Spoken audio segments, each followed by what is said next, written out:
আমার গাড়ির ড্রাইভারকে দেখে আসুন, হুজুর ছাড়া কেউ ধরতে পারবে না। 9 বছর আমার গাড়ি চালাচ্ছে, যেদিনে প্রথম, আমার থেকে 7 বছরের ছোট আমার ছোট ভাই, আর ও একই দিনের আমার নিজের আত্মীয়।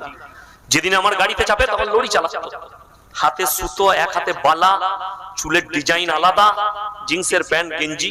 আমার যে ড্রাইভার ছিল দারুণ ভালো ছেলে, সেও ছিল রবি, আমাদের এই গ্রামে।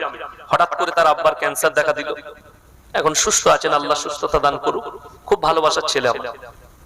তারপরে আমার গাড়ি ধরলো।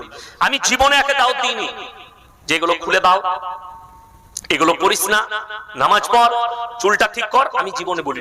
কেন জানেন বলিনি? আমার একটা বিশ্বাস ছিল, সঙ্গ দোষে লোহা ভাসবে। ও যখন আমার কাছে আছে আমাকে বলতে হবে না, ও ঠিক আল্লাহকে পরিবর্তন করে দিবে। কেন? সঙ্গটা ভালো হবে।